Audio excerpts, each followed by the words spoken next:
En nombre de Penguin Random House y de la FIL, les doy la cordial bienvenida a la presentación de A veces despierto temblando de la escritora Jimena Santaolalla, que es la ganadora del Premio Mauricio Achar 2021, un premio que organizamos en cooperación con nuestros amigos de Librerías Gandhi. De hecho, aquí hay un gran representante de Librerías de Gandhi, al que saludamos. Y para acompañarla y presentar el libro como es debido, nos acompañan dos extraordinarios periodistas y escritores, Julio Astillero y Mariana H. Y sin más preámbulo, le voy a dar la palabra a mi querida Mariana. Muchas gracias. No, muchas gracias, gracias. No, hombre, qué honor. Estoy muy contenta y muy honrada de estar, gracias a Gandhi, gracias a la FIL, gracias a todos los que nos invitaron a esta presentación. Ya lo hemos… ¿Qué ha sido, Jimena? Yo te entrevisté, te presentamos en Pachuca con Luis Muñoz Oliveira. Este libro tiene vida tras vida tras vida y eso es una cosa fantástica para cualquier libro, ¿no? Bueno, y también quiero decir que varias personas me han dicho, oye, Jimena, Mariana H. me recomendó mucho tu libro, me ha hablado maravillas. Oye, ¿cómo no? Primero, ¿cómo no? Y voy a decir algo que digo mucho, pero lo sostengo. Y, querido Julio, estaremos de acuerdo en que hay campañas que dicen, diviértete leyendo, y nadie se puede divertir leyendo A veces despierto temblando, porque la lectura no se trata de divertirse, pero se trata de involucrarse, meterse, abrazarse, por razones necesarias, y comprometerse con la realidad de este país, de Guatemala y de muchos otros países que están viviendo o que han vivido lo mismo o que van a vivir tristemente lo mismo. Yo le dije a Jimena algo cuando, la primera vez que la entrevisté por Zoom, por eso ahora amo que estemos juntas y también y conocer a Julio, le dije a manera de halago, que es algo muy raro, le dije, leí tu libro y como a las 30 páginas me dieron ganas de vomitar.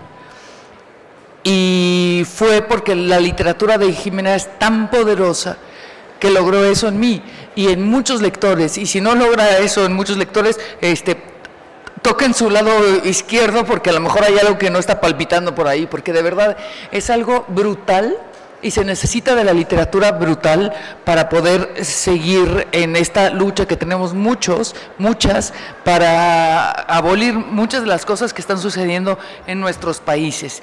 Entonces, con eso yo les quiero decir que agradezco mucho su presencia aquí, que nos hayan invitado aquí a la FIL. Y Julio, me gustaría que nos contaras tu experiencia como lector de esta novela brutal que yo, para terminar, le dije a Jimena, yo no sé cómo no le titulaste a tu novela Todos los días despierto temblando, y no solo a veces, es un gran título, pero sí se requiere de un valor fantástico para quienes vivieron esta historia, para ti como escritora, de no decir todos los días despierto temblando. Julio. Muy bien, muchas gracias. Gracias a quienes están presentes en esta presentación, gracias a Jimena, Mariana, a todos ustedes. Y debo decirles que a mí esta novela me llevó a una reflexión en dos planos sobre todo. El terreno netamente literario y el terreno político, el terreno de lo que significa esta novela, que no teniendo expresamente, creo yo, una intención política de señalar determinados momentos, es decir, tiene una actualidad a nuestro propio país y tiene una denuncia y referencia de cómo se va construyendo el aparato represivo de una nación, que es imposible dejar de leerla apreciando lo literario, pero aplicándolo a la realidad. Lo primero que quiero decir es que tiene un lenguaje excepcional. La verdad es que me parece, Jimena, que fuiste capaz de reconstruir los giros, los modismos, la manera como se expresan nuestros hermanos de Guatemala, que hablando nuestro mismo idioma, solemos suponer que solo las expresiones, digamos, de los sudamericanos, de los propios españoles, son las que usualmente nosotros conocemos y más o menos apreciamos. Pero aquí está expresado constantemente la manera como hablan otras personas que tienen otra arquitectura para expresar sus puntos de vista. Me parece que no es una recuperación menor el hecho de haber podido plantear cómo se expresan en ese contexto. Luego hay una construcción de personajes, me parece, extraordinariamente definida. Cada uno de los personajes que podemos leer ahí está claramente determinado y constituye un mosaico, creo yo, de la tragedia cotidiana del ser humano, de cómo somos capaces de emerger de situaciones socioeconómicas muy difíciles y toparnos con que la única opción es entrar al ejército, en este caso, es entrar a las Fuerzas Armadas y encontrarte que con un poco de chispa de inteligencia por encima de otros, o bien con una capacidad de hacer el mal mayor que lo normal, puedes ir integrándote a fuerzas de élite. Y así viene descrito toda una serie de personajes que a mí me parece que no es un asunto menor. Y tiene desde luego, como toda novela que se precie de serlo, pues el ingrediente del suspenso, de pensar qué es lo que va a suceder a uno u otro de los personajes en sus entrenamientos militares pervertidos, es decir, que son hechos para potenciar la capacidad del ser humano de torturar, de degollar, de ensangrentarse, como una forma de la realización de su misión, que es la de formarse en este tipo de tropas conocidas como caiviles. Lo que se narra aquí, que es Guatemala, no tiene por qué estar lejos de lo que puede ser cualquier otro país, y no me obliguen a decir que también pueda ser en México. Pero son justamente los mecanismos que se llevan a cabo en los cuales la presencia del poder político, en este caso toda esa etapa desafortunada de Efraín Ríos Montt, el general que en un golpe sangriento quedó al frente del gobierno de Guatemala, pero que forma parte de la historia que pudimos ver, lo mismo en Argentina con el golpe militar, lo mismo en Uruguay, lo mismo en Paraguay durante la dictadura de Stroessner, igual en cualquier parte de nuestra Latinoamérica que ha sido constantemente asediada por esas tentaciones de llegar al poder por la vía militar, pero al mismo tiempo aceitar, acendrar, acelerar la construcción de aparatos represivos que en México han tenido también sus propias expresiones, sobre todo en la etapa de la Guerra Sucia, en la cual fuerzas de élite del Ejército Mexicano, de la Marina, de la Dirección Federal de Seguridad, de los cuerpos represivos, cometieron vejaciones y salvajismos parecidos a los que aquí relata Jimena. La verdad es que como lector no puedo quedarme impávido ante el hecho de decir, híjole Jimena, ¿cómo lograste ir avanzando en la construcción de toda esa conversión del ser humano en el animal salvaje que es capaz de ir torturando, de especializarse en torturar, de ser capaz de dañar lo más profundo del ser humano y seguir avanzando como si esa fuese la misión o la función que le correspondió en una etapa mal correspondida, mal pagada, mal defendida del propio aparato de poder? Creo yo que el título de A veces despierto temblando, que entiendo que fue el segundo que pusiste porque originalmente era otro, pues corresponde a ese hecho, porque ciertamente a veces se despierta uno temblando cuando se da cuenta de cómo avanzan las sociedades, y pienso particularmente en México, en algo que a mí me preocupa mucho y que aprovecho la oportunidad que nos da este texto para advertir, señalar los riesgos de la militarización. Estamos en Jalisco, estamos en Guadalajara, como podemos estar en cualquier parte del país y darnos cuenta de que el proceso de militarización avanza hoy con un ropaje aparentemente benévolo o no tan criminal, como pueden suceder en momentos en los cuales los procesos de construcción del poder político o de acomodos de fuerzas pueden llevar a que esa militarización, que no es lo mismo que el militarismo, pero que ese es el riesgo al que nos encaminamos, que no sea solo militarización, sino que llegue al militarismo, que suple las funciones de los civiles, que asume las funciones de los civiles, que tiene el control de los aparatos de poder, que tiene impunidad, que tiene tribunales especiales y que si tiene la enorme riqueza que hoy se le está entregando a las Fuerzas Armadas mexicanas en los terrenos de las aduanas, los aeropuertos. Bueno, ya saben ustedes que en son de broma han dicho que hoy que perdió la selección mexicana de fútbol su oportunidad de pasar a una segunda etapa, dicen, bueno, pues a ver si no López Obrador decide entregarle la dirección técnica de la selección a un militar, porque todo se le ha ido entregando a estos militares. Creo que además, pues, de la muy plausible construcción literaria que ha hecho Jimena en este libro, creo que es importante también reflexionar de cómo hemos vivido ese mismo salvajismo.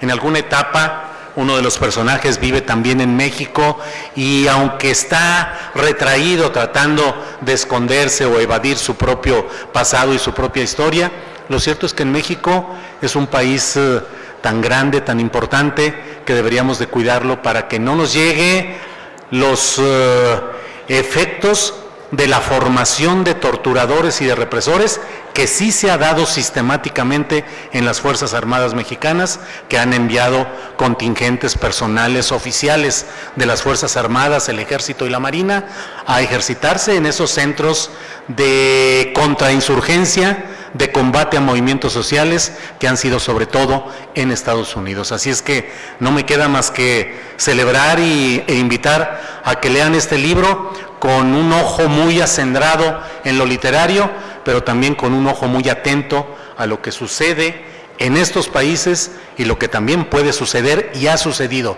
pero puede ser peor en el nuestro. Así es que, pues muchas gracias.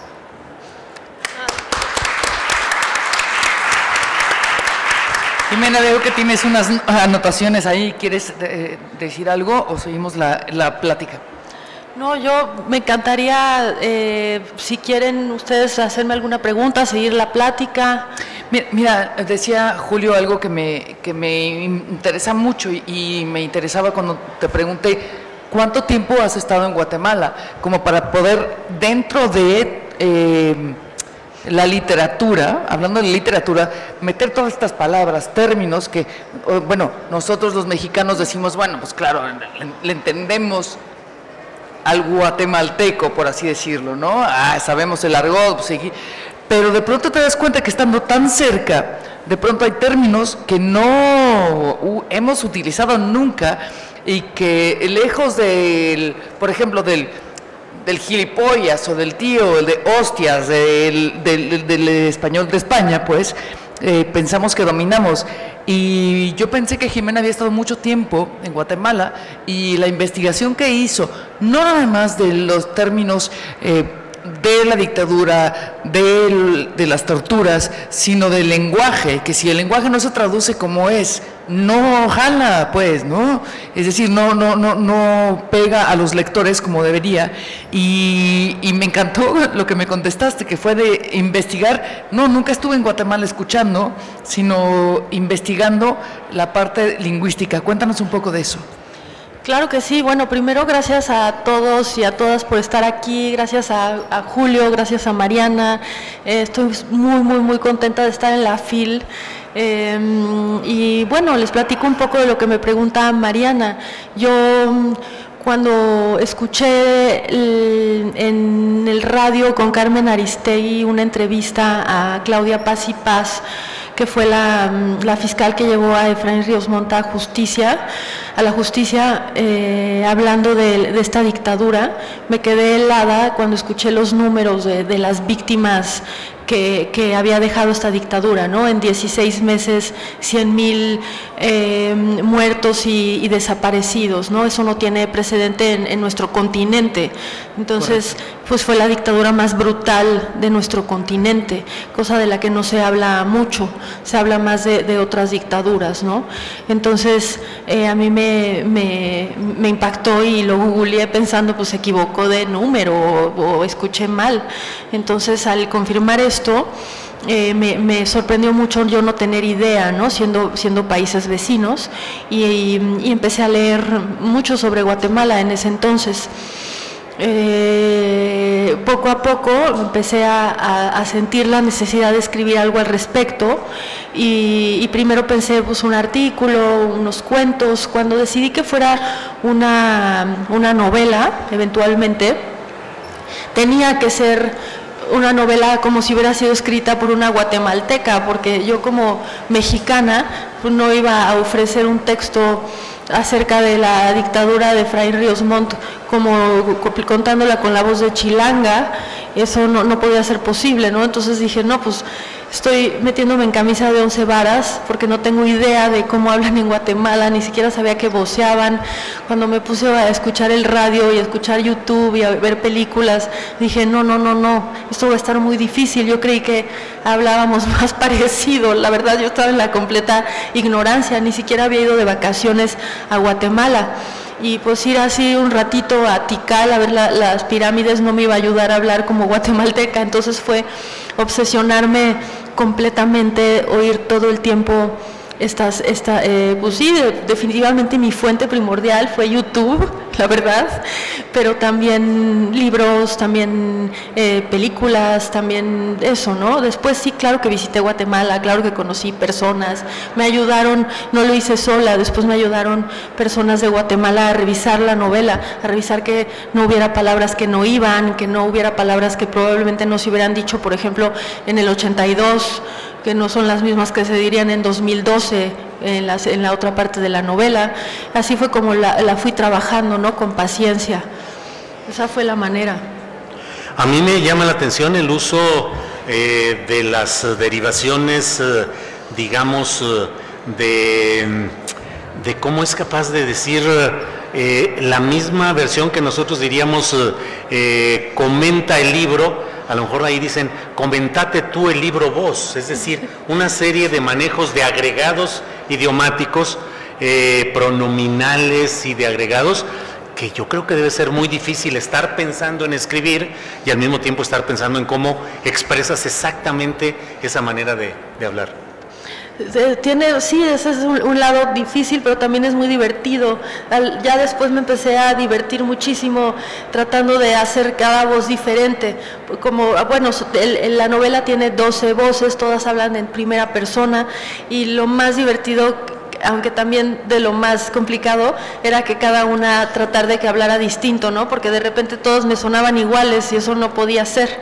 Entonces, pues sí, y fue ir imaginándome a los personajes como personas que sí existían, con las que yo podía hablar, a las que yo veía aquí sentarse conmigo y pensar, no, pues él no diría esto, este otro tampoco diría aquello, o sí lo diría. Y entonces es como si yo ya conozco a Julio y ya sé que Julio no diría tal cosa. Entonces digo, no, Julio no diría eso. Si me cuentan un chisme de Julio, si lo conociera mejor, ya podría saber, no, él no hubiera usado esa palabra. Entonces así con los personajes, y eso se empieza a volver muy divertido. ¿Terminaste amando alguno de los siniestros personajes? Claro que sí, a varios. Ozomatli. No, no, sí, a Ocelote sí lo quiero. Ocelote. No lo adoro, pero sí lo quiero. Sí lo quiero, le tengo cariño, aunque de todos modos se volvió una mierda de persona, que aunque la verdad sí lo es. Nadie se salva mucho ahí. No, pero la verdad Ocelote sí lo quiero. Ocelote sí. Le tengo cariño porque creo que él, si no le hubiera tocado la terrible suerte de nacer en ese momento, en ese país, en esa dictadura, y no se hubiera metido a ser militar, no se hubiera vuelto un militar de élite, yo creo que hubiera sido una buena persona, no hubiera, por supuesto que no hubiera hecho las cosas que hizo. En cambio, Chinchilla, aunque no hubiera sido militar, hubiera sido terrible de todas formas, fuera quien fuera. Entonces, yo adoro a Aura, por ejemplo, adoro a Estrella. Estrella es uno de mis personajes favoritos. Lucía también. Las mujeres en general son magníficas. No lo hice a propósito, nunca dije los hombres van a ser terribles y las mujeres van a ser maravillosas, pero me salió un poco así. Qué horror, pero sí me salió un poco así. Lucía, que es uno de los personajes emblemáticos en defensa de los derechos humanos y en el cuidado, y como que ahí te volcaste tú mucho. Sí, pues les cuento que Lucía Flaquer en la novela es una periodista muy interesante en el sentido de que es muy idealista y se pone en riesgo para lograr ciertas cosas, para conseguir pruebas, para demostrar ciertas cosas, y yo me basé en una periodista que se llamó Irma Flaquer en Guatemala, que tuvo una vida muy difícil porque ella le avisaron varias veces que la querían matar, que se tendría que ir de Guatemala si quería salvar su vida, pero no quiso, se quiso quedar, y una noche la persiguieron para secuestrarla. Iba con su hijo en el coche y les empezaron a disparar para detener el coche. Desgraciadamente esas balas alcanzaron al hijo y lo lastimaron terriblemente. Entonces el coche chocó porque el hijo iba manejando. Ella se bajó del coche pidiéndole ayuda a sus captores para que llevaran al hijo al hospital. No lo ayudaron, la secuestraron. Horas después su hijo murió en el hospital, pero ya nunca se supo de Irma Flaquer. La secuestraron estos tipos y sigue desaparecido su cuerpo. Pues seguramente la mataron después de haberla secuestrado, pero me pareció una mujer muy interesante, no por este hecho en sí mismo, sino por todo lo que hizo en Guatemala previamente, y quise ponerle Flaquer también a la periodista que aparece en mi novela, como recordándola a ella. Cuando presenté la novela al concurso Mauricio Achar, mi seudónimo también fue Lucía Flaquer, escogiendo uno de los nombres de la novela. Oye, Jimena, yo quisiera hablar de la identidad. Platicábamos cuando te entrevisté por primera vez por esta novela. No sé si conozcan una novela de Emiliano Monge que se llama Las tierras arrasadas, y él es una novela brutal, igual que la de Jimena, pero en esa novela se habla de un grupo, ¿no?, que no tiene nombre, no tiene nacionalidad, y esa es una de las grandes tragedias de la migración, que si eres ecuatoriano, peruano, mexicano, semigringo, no tienes nombre, no tienes nacionalidad, y él lo hizo intencionalmente como para hablar de esta tragedia, ¿no?, de no tienes nombre y apellido. Y tú lo que haces, me parece fantástico también, es justo ponerle nombre, apellido, historia, pasado, presente, pasado. Me acuerdo de este documental, Las tres muertes de Marisela, que es brutal también. Es otro tema, pues, pero que habla justo de nombrar a esa persona, con tal de que no sea olvidada como tal y que no sea una persona más. Creo que Emiliano y tú hacen lo mismo, digamos, en polos opuestos, de seres humanos, considerar los seres humanos. ¿Cómo fue que construiste las identidades de todas estas personas? Cuando me dijiste, ojalá hubiera inventado las vidas de estos y estas mujeres, ojalá hubiera inventado las torturas, me dijiste, no, me documenté y las puse en este libro. Pero ¿cómo fue esa investigación para darle no nada más nombre, apellido, nacionalidad y torturas? Ay, gracias por esa pregunta. Todos los personajes de la novela están basados en personas reales que conocí a través de los documentos con los que trabajé, pero también algunos también que conocí en carne y hueso, ¿no? Por ejemplo, conocí a una mujer guatemalteca que a los 8 años secuestraron frente a ella a su papá, se lo llevó la policía civil, la Policía Nacional es que en Guatemala fue muy interesante que quienes arrasaron con todas las aldeas rurales fue el ejército. En cambio, en las zonas urbanas fue la Policía Nacional, que estaba entrenada como para aterrorizar, ¿no?, en todas las zonas urbanas. Entonces, así se dividió en Guatemala. Me imagino que en otros países también pudo haber sucedido así.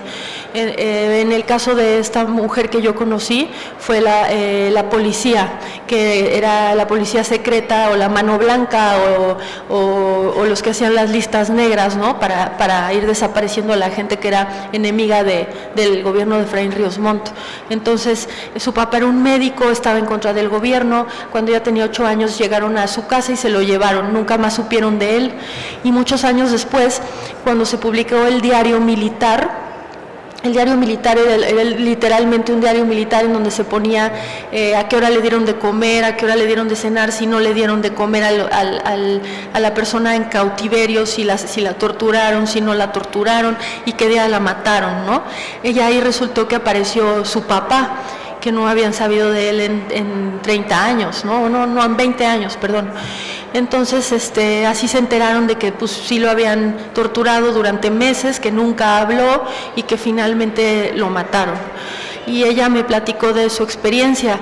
Ella me dijo que todavía tenía mucho miedo de las represalias porque muchos militares siguen libres y impunes, y me pidió que no mencionara su historia en esta novela, pero ella, por ejemplo, me ayudó mucho a revisar el lenguaje de la novela, que no tuviera errores. Ese es un ejemplo, ¿no?, de alguien que yo hubiera querido incluir en la novela y no pude. Hay otros personajes como Aura, que me basé en 2 personas reales para construirla.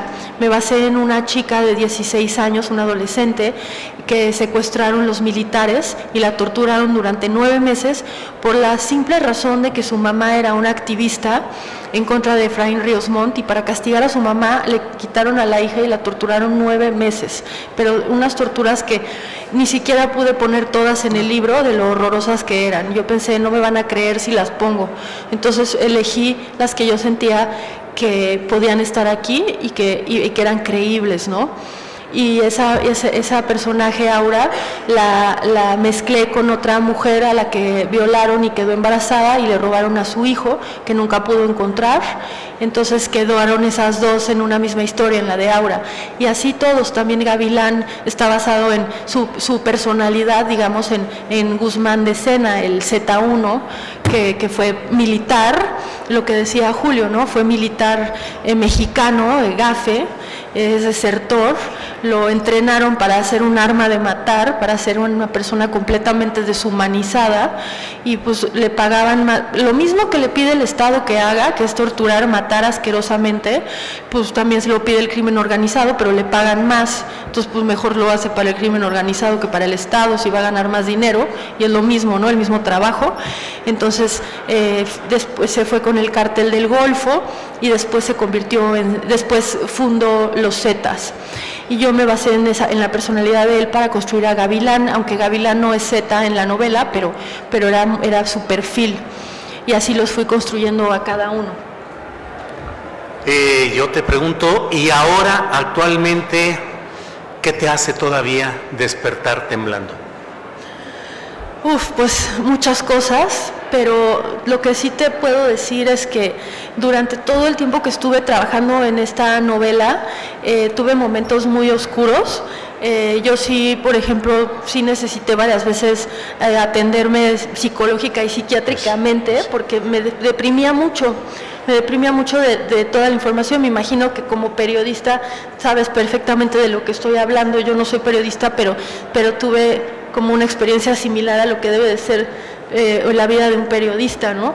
Entonces yo sentía, pero yo qué puedo hacer, ¿no? De tanto sufrimiento del que me estoy enterando, que no sabía que había sucedido ahí en ese momento. Sé que todos los días pasa en todos los lugares, pero en ese momento yo me estaba informando de esto en particular.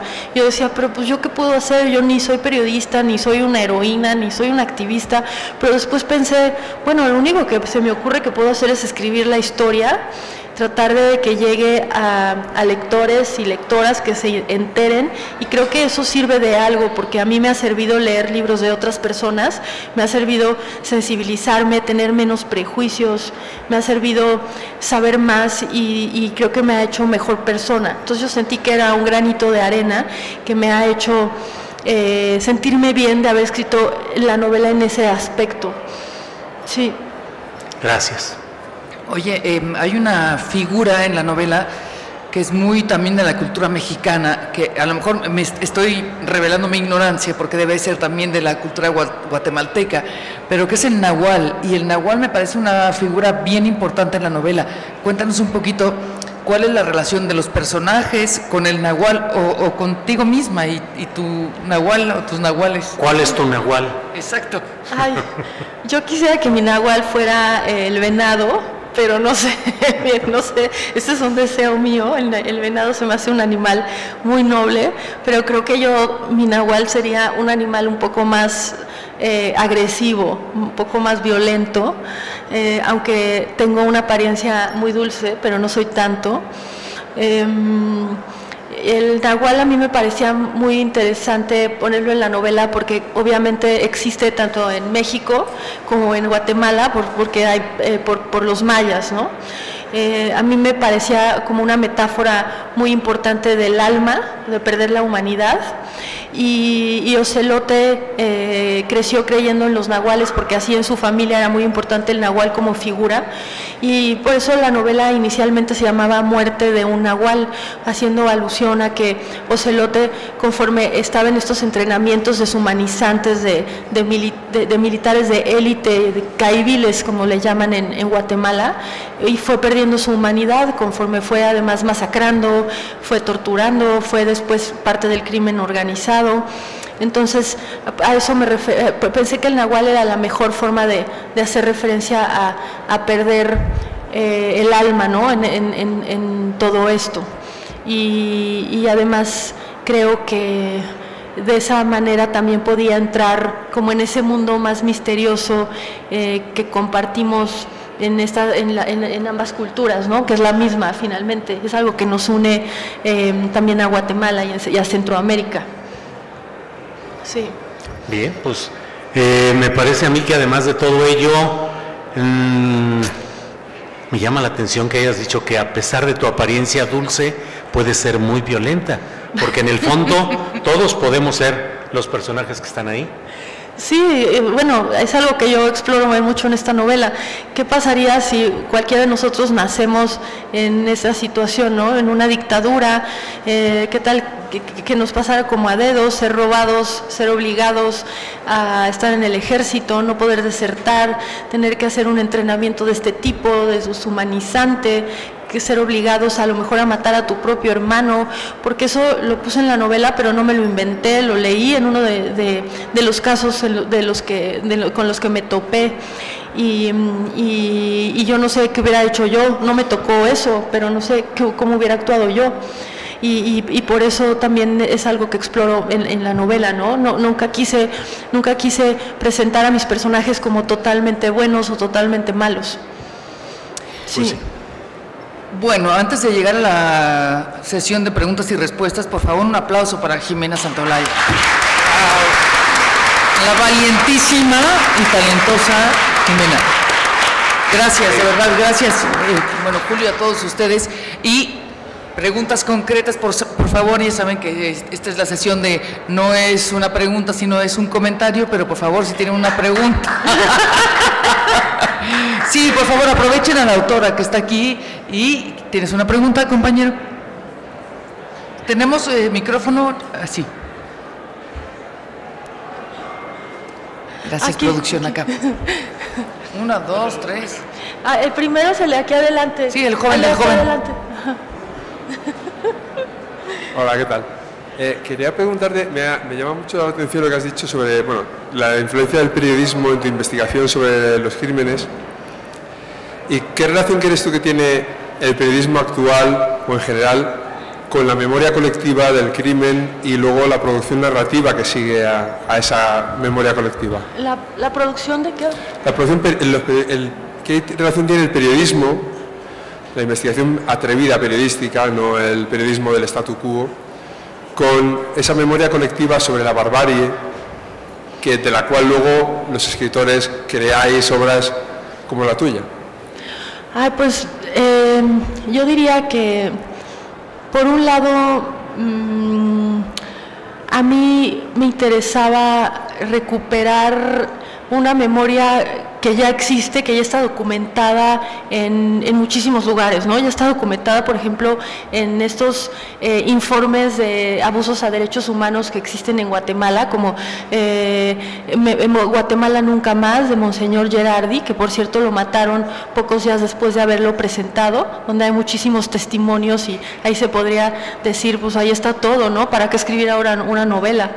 Hay otro muy importante de recuperación de la memoria, justamente se llama en Guatemala, donde también creo que ahí se hizo un trabajo maravilloso de contar toda la historia y mucho más de lo que se cuenta aquí. Yo sentía que no mucha gente leería esos documentos, ¿no? La mayoría de la gente los sentiría un poco tediosos y arduos de leer. Yo sentía que a través de la ficción se podían acercar más a más personas.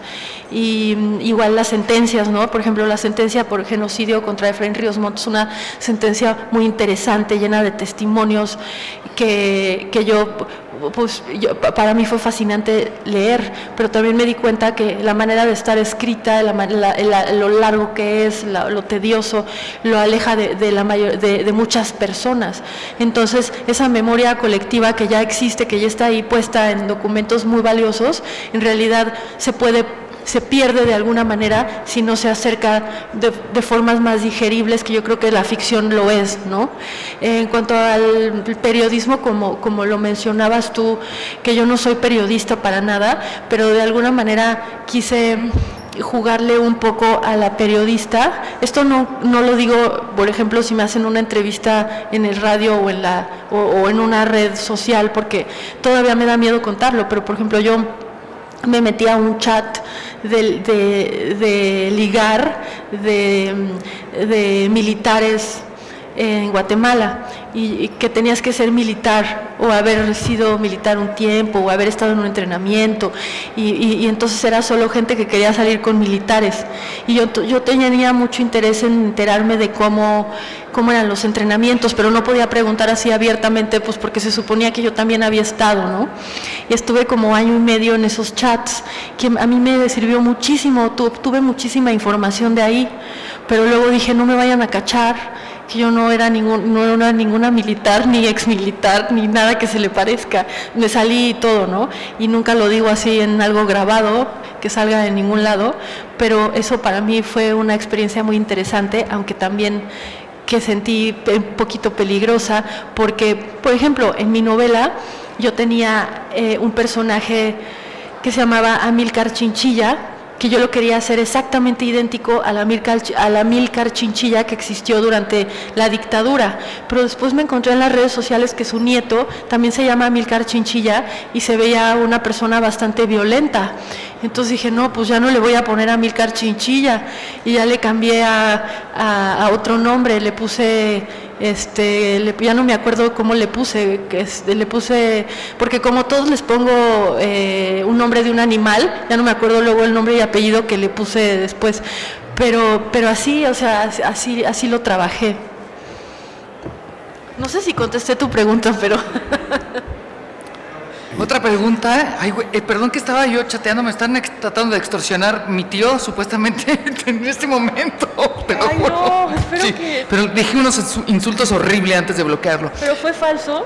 Claro, pues mi tío no me habla hace como 20 años, ahora me está pidiendo dinero. Bueno. Oiga, ¿quién tiene otra pregunta, por favor?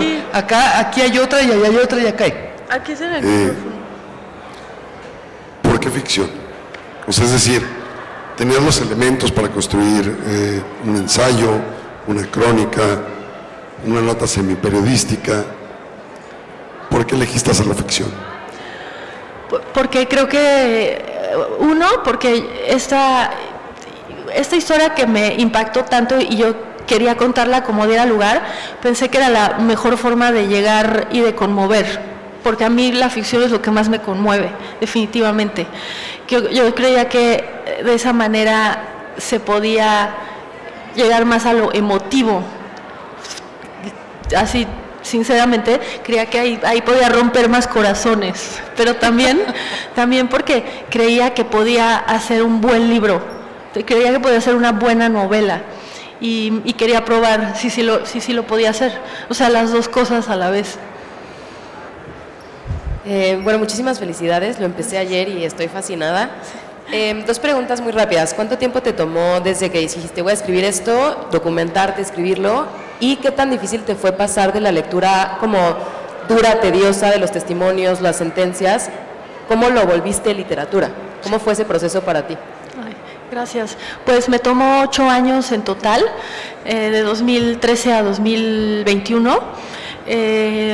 Pues, ay, qué pregunta tan difícil de contestar de cómo lo pude pasar a literatura. Pues trabajando como loca, pero como así día y noche, o sea, de verdad, aunque obviamente seguía mi vida y trabajando y demás, pero lo más importante para mí era esta novela. Entonces era una obsesión todo el tiempo, ¿cómo puedo contar esto? ¿Cómo lo puedo hacer mejor? Si es lo de primera persona lo decidí muy rápido, porque creía que era la mejor forma de llegar directo a, oye, a mí me pasó esto, yo lo viví así, yo lo sufrí así, como una conversación de tú a tú. Pero todo el tiempo estaba pensando, ¿cómo lo cuento mejor? ¿Cómo puedo contar esta situación mejor? Era mi obsesión. Creo que así es como lo logré, obsesionándome. Esa es mi respuesta. Yo creo que, y yendo a los talleres, porque los talleres me ayudaban a no dejar de escribir ni una semana, no escribía todos los días, pero sí escribía todas las semanas. Entonces creo que eso también es otro de los secretos, digamos, ¿no? La constancia, porque cuando yo empecé a ir a los talleres no tenían mucho éxito mis textos, en general me decían que estaba aburrido, que estaba mal, o sea, yo no es como que nací con el don de escribir bien, yo era bastante mala, entonces... ¿Quién te dijo eso? Bueno, eso... Ya, sácatelo de la cabeza. O sea, creo que sí fue como mucha tenacidad, ¿no?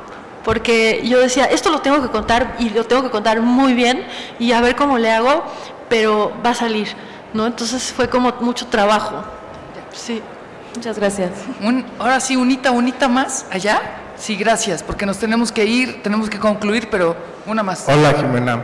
Hola. La portada, ¿cómo surge la portada? Porque hola. Para empezar, con el título y con la portada ya sabemos que va a ser algo desgarrador. Pero ¿cómo surge esa portada? Esta portada es de una artista guatemalteca que se llama Regina José Galindo, y yo la admiro mucho. La portada me la sugirió Penguin y la verdad es que estoy muy agradecida porque es maravillosa. Aquí está Eloísa Nava, que es mi editora, y ella en cuanto la vio también le encantó y está perfecta porque la artista es genial. Yo la conozco desde hace muchos años, no a ella sino su trabajo, y además va muy bien con la historia porque me hace pensar mucho en Aura, una de los personajes, ¿no? Me hace pensar en ese pozo. Entonces así fue como se dio. Sí. Gracias. Oye, Jimena, veo que tienes algunas notas ahí. ¿Querías dar agradecimientos o algo así? ¿O nada más estoy de metiche viendo sus anotaciones? Pues, son los apuntes para la nueva novela, para la próxima. Pues sí, quería contarles que mañana voy a la Feria del Libro en Guatemala, que estoy muy emocionada, pero al mismo tiempo también estoy un poco nerviosa. En general he recibido muy buenos comentarios de personas que han leído el libro en Guatemala, ¿no? Casi toda la gente, de hecho toda la gente que ha leído la novela me ha dicho que le ha gustado mucho. Es más, un par de personas me han dicho que pensaron que yo era de Guatemala, ellos siendo de Guatemala, cosa que me encanta, ¿sí? Pero también de personas que no han leído la novela, he recibido algunos mensajes por Twitter o por Instagram diciéndome que cómo me atrevo a opinar si yo soy mexicana y cómo me atrevo a criticar a Efraín Ríos Montt si él salvó Guatemala de que fuera un país comunista, o cuando ni siquiera había comunistas en Guatemala. Esto es un invento que se sacaron de la manga, pero bueno. También les quería contar que me fui de viaje de vacaciones con mi hermano hace 2 meses, o 1, ya ni me acuerdo, pero conocí a una familia de guatemaltecos en ese viaje, y los 2 abuelos, que eran personas mayores, mi hermano les dijo, mi hermana escribió un libro sobre Guatemala. Entonces me preguntaron, ¿y de qué se trata tu libro? Y les hice un pequeño resumen, y los mayores dejaron de hablar. Se molestaron muchísimo. Pues sí. Me dijeron, es que no entienden bien la historia. Ahí hubo una guerra en Guatemala donde había muchos guerrilleros y Efraín Ríos Montt tuvo que defender al país. Entonces, solo les quería contar esto como por una anécdota de que me voy mañana, que estoy contenta, también estoy un poco nerviosa de pues con qué me voy a encontrar, no sé muy bien. En México no es lo mismo que contestar allá a personas de allá y yo llegando de otro lado, y sí, o sea, estoy como en esta